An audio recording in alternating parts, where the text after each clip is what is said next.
Bruce Hyde is hoping the integration of artificial intelligence will help take his real estate company to the next level and in turn could require less physical agents in the process.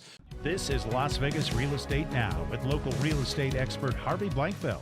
He goes on to say in the article, unlike ChatGPT, our AI website will have a fully conversational AI avatar. So they're going to have a computer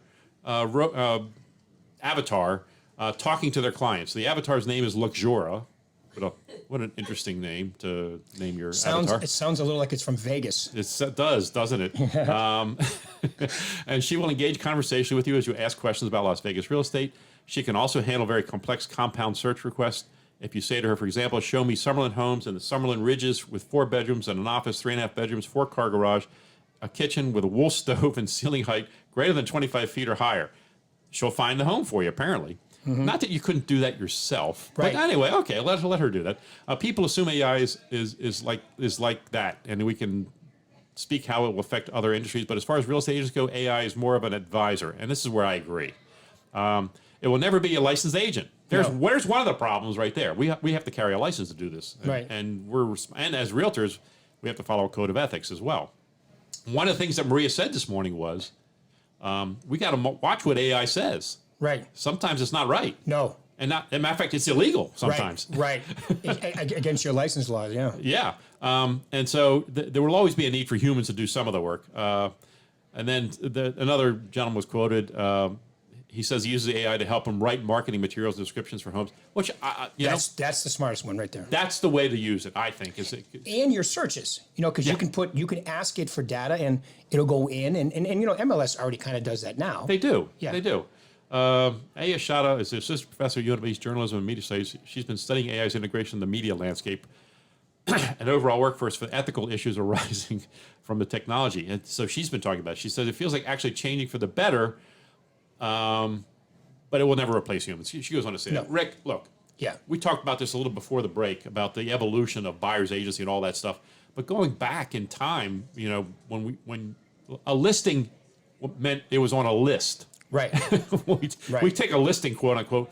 Most agents don't understand listing. Okay, that means we're trying to sell a property. Well, where did that word come from? It came from a book where you put it in the book. Right. Right? Yeah. Well, when I started in the business, the MLS book came out every 2 weeks. Right. All right. And she's laughing. I'm not that old.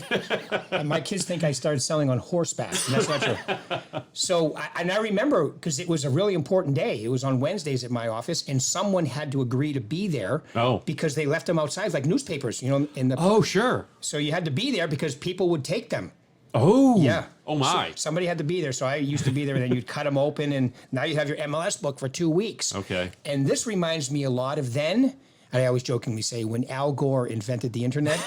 Remember anyway. Yeah. So when Al Gore tried to take credit he was very, very instrumental in getting it approved through the government. But he didn't invent it. Right.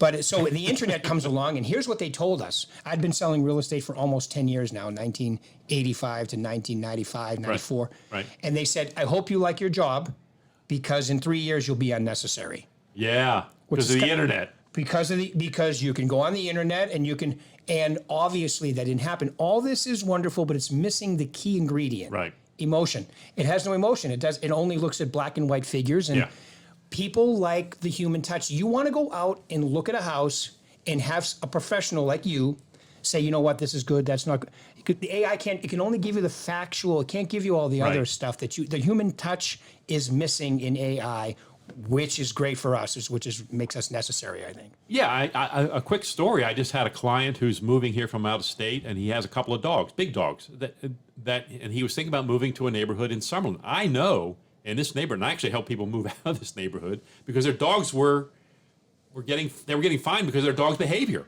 and constantly. So I said, look, you might not want to go into this neighborhood because the neighbors are very sensitive to big dogs, and so you need to be careful about that.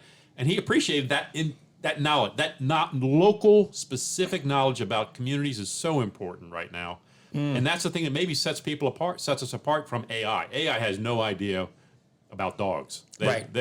You know, that's not part of the criteria. Or their kids. Yeah, right. Or friends, or, you know, like you said, the emotional part of buying, and buying is an emotional thing. No doubt. I mean, it's black and white and factual, yes. Yeah. But there's some emotion in there too that you have to mix in. The most analytical buyers I've ever worked with still have that emotional reaction, that reaction when they walk in, like, oh yeah, oh, this is home. Right. I mean, you can see it in their eyes. It's like, oh yeah, this is home. And they're talking about numbers and how many inches the dishwasher is from the sink, and so, you know, okay, I've been through that, worked with architect, but once they walk, oh yeah, it's just like a wave over them, and they know it. And so yes, so it is. Their emotions a very big part of it, and AI can't do that. No.